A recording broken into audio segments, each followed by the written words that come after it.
निर्वाचन को नहीं गुणपुर राजनीति सरगरम रही। गुणपुर निर्वाचन मंडली उपरे समस्त नजर रही बेले कौन रही निर्वाचन माहौल आसतु देखा यह रिपोर्ट। रायगढ़ जिलार गुणपुर निर्वाचन मंडली अधीन गुणपुर ब्लॉक 19टी पंचायत, गुड़ारी ब्लॉक 9टी, चंद्रपुर ब्लॉक 8टी, पद्मपुर ब्लॉक 13टी, रामनागुड़ा ब्लॉक 12टी पंचायत, गुणपुर पौर परिषदर 19टी वार्ड एवं गुड़ारी एनएसी 11टी वार्ड रही। एठारे अछंती 2,21,495 जन भोटर, पुरुष 1,06,684, महिला 1,14,762 और तृतीय लिंगी भोटर 49 जन अछंती। एथर हेउची त्रिमुखी लड़ई। बीजेडी रु रघुनाथ गमांग, बीजेपी रु त्रिनाथ गमांग और कांग्रेस रु सत्यजित गमांग प्रार्थी होइछंती। तीन दल पक्षरु जोरदार चली प्रचार।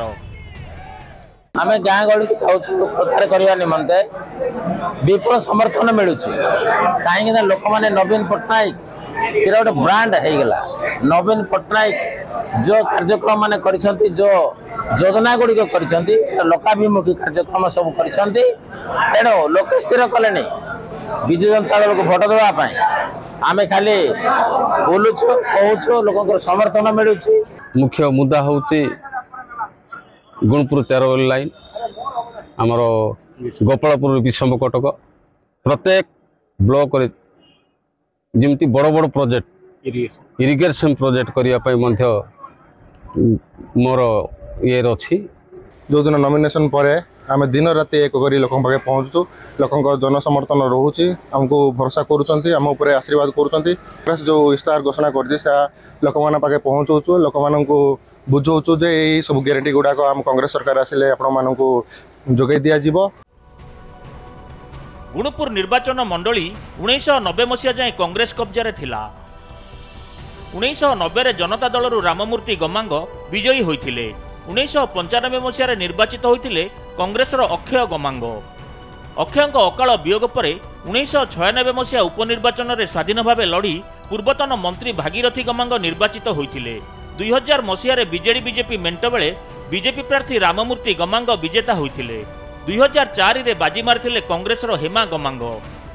2009 रे बीजेडी राममूर्ति मुटिका 41,687 भोट पाई विजयी होइथिले। कांग्रेसर शिशिर गमांग को 22,938 और बीजेपी अश्विनी गमांग को 12,441 भोट मिलिथिला। 2014 निर्वाचन में बीजेडी प्रार्थी त्रिनाथ गमांग 59,521 भोट पाई विजयी होइथिले। 2019 रे बीजेडी रघुनाथ गमांग 48,839 भोट रे जीतिथिले। स्वाधीन प्रार्थी त्रिनाथ गमांग को 26,321 और बीजेपी शिशिर गमांग को 16,491 भोट मिलिथिला। एबे देखिबा एथर भोटर की चिंता करुछंती। रास्ता घाट किसी कम हो पाने जमी आम गाँ गुड़िया ये तो गुणपुर तो कम हो जाए गुणपुर जहाँ गाँ मान से रास्ता ना से तो जो जी भी नेता आमर विकास करें आमर जहाँ समस्या रही है से समस्यार समाधान करें आम से नेता भोट दे जयुक्त कर।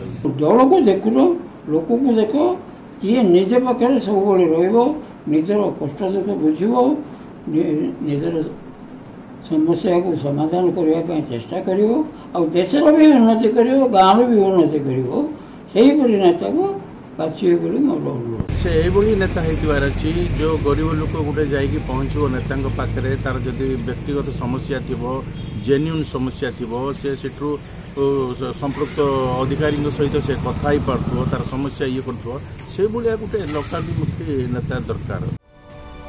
एठारे बहु विकासमूलक काम होइछि। चलित निर्वाचन में अनेक शिक्षित युववर्ग नूतन भोटर भाव जोड़ी होइछंती, सेमाने निर्णायक होई पारंती। गुणपुर रे त्रिमुखी लड़ई होबार संभावना रही।